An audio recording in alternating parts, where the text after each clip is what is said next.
আপনারা ভেবেছেন কিনা আমি জানি না, কিন্তু আমি একটা বিষয়ে কয়েকদিন ধরেই বেশ ভাবছি। চীন বাংলাদেশের জন্য কোনো ক্ষুদ্র বা সাময়িক বিষয় নয়। ৭১ চীন বাংলাদেশের স্বাধীনতার পক্ষে ছিল না।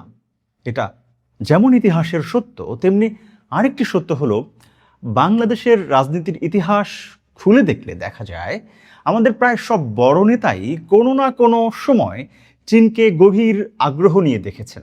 শুধু কূটনৈতিক সম্পর্কের জন্য নয়, চীনের রাষ্ট্র পরিচালনা, উন্নয়ন, সমাজ, অর্থনীতি সব কিছুকে বোঝার চেষ্টা করেছেন। বিষয়টি আমার কাছে সত্যি অবাক করার মতো বিষয় মনে লেগেছে। কারণ রাজনৈতিক অবস্থান ছিল ভিন্ন, আদর্শ ছিল ভিন্ন, কিন্তু চীনকে জানার আগ্রহ সবাইকে যেন এক মোহনায় মিলিয়ে দিয়েছে। প্রথমেই শেখ মুজিবের কথা বলা যাক। তখন তিনি পূর্ব পাকিস্তানের একজন তরুণ রাজনৈতিক নেতা। ১৯৫২ সালে তিনি প্রথম চীন সফরে যান। সেই সফরের অভিজ্ঞতা নিয়ে পরে লেখেন আমার দেখা নয়া চীন বই। তিনি লিখেছেন, চীনের সাধারণ মানুষের আত্মবিশ্বাস তাকে গভীরভাবে মুগ্ধ করেছে।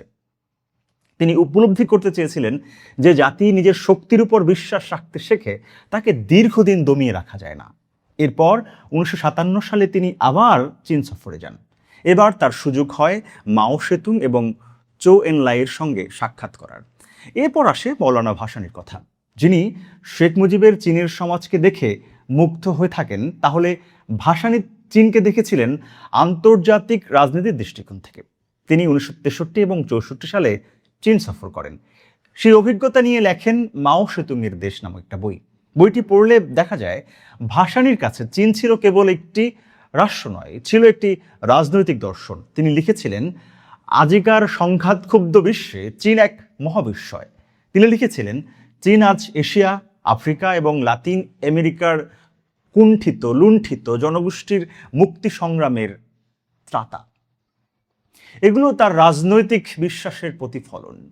তিনি মনে করতেন সাম্রাজ্য বিরোধী লড়াইয়ে চীন হচ্ছে নিপীড়িত মানুষের সবচেয়ে বড় শক্তি। তারপর গল্পে আসে জিয়াউর রহমান, আর এখানেই চীনকে দেখার দৃষ্টিভঙ্গি পুরো বদলে যায়। জিয়া চীনকে দেখেননি শেখ মুজিবের মতো একজন পর্যবেক্ষকের চোখে, দেখেননি ভাসানীর মতো বিপ্লবের স্বপ্ন নিয়েও। তিনি দেখেছিলেন একজন রাষ্ট্রনায়ক, একজন কৌশলবিদদের চোখে। ১৯৭৭ সালে তিনি প্রথম চীন সফরে যান। এরপর ১৯৮০ সালে রাষ্ট্রপতি হিসাবে আবারও তিনি চীন সফর করেন। সেই সময়ে আন্তর্জাতিক রাজনীতিটাও মনে রাখতে হবে। ভারত ছিল সোভিয়েত ঘনিষ্ঠ, বাংলাদেশের সরকার ছিল একটি কৌশলগত ভারসাম্যে। জিয়া সেই বাস্তবতা থেকে চীনকে গুরুত্বপূর্ণ অংশীদার হিসেবে বেছে নেন। তার সফরগুলোর মাধ্যমে সামরিক সহযোগিতা বাড়ে, অর্থনীতির সম্পর্কও বিস্তৃত হয়।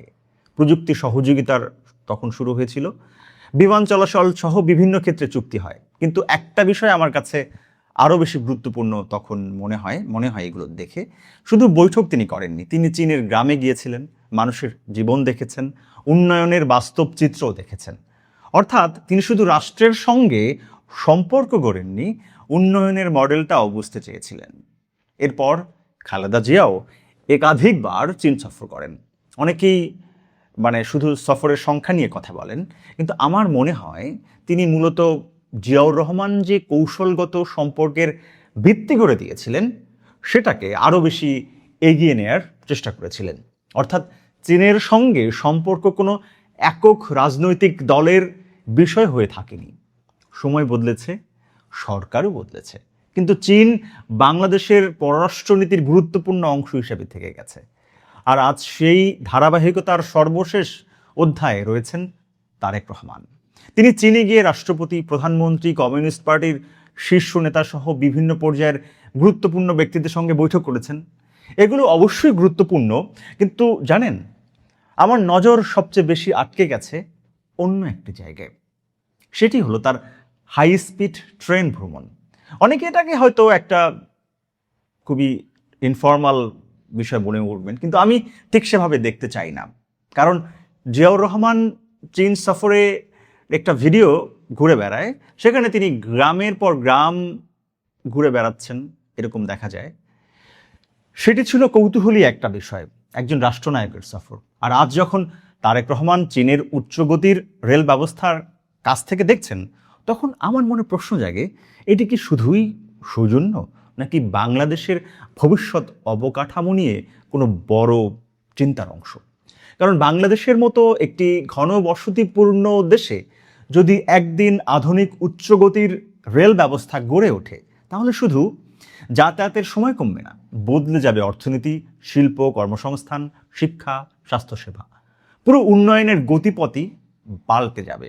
তাই এই সফরে অনেক রাজনৈতিক এবং কূটনৈতিক দিক আমি ইচ্ছে করেই আপাতত ওভারলুক করছি, কারণ আমার ফোকাস একটা জায়গাতেই। আমারও কৌতূহল, তারেক রহমান কি শুধু সফর শেষ করে ফিরবেন, নাকি চীনের উন্নয়ন মডেল থেকে বাংলাদেশের জন্য কোনো নতুন স্বপ্ন, নতুন পরিকল্পনা এবং নতুন দিক নির্দেশনা নিয়ে ফিরবেন? আমার অনুমান ভুলও হতে পারে, কিন্তু যদি ঠিক হয় তাহলে হয়তো কয়েক বছর পর আমরা এই সফরকে শুধু একটি কূটনৈতিক সফর হিসেবে নয়, বাংলাদেশের উন্নয়নের নতুন অধ্যায়ের সূচনা হিসাবেও মনে রাখব। সবাই ভালো থাকুন, সুস্থ থাকুন, আর থাকুন নিউজ হাবের সঙ্গে।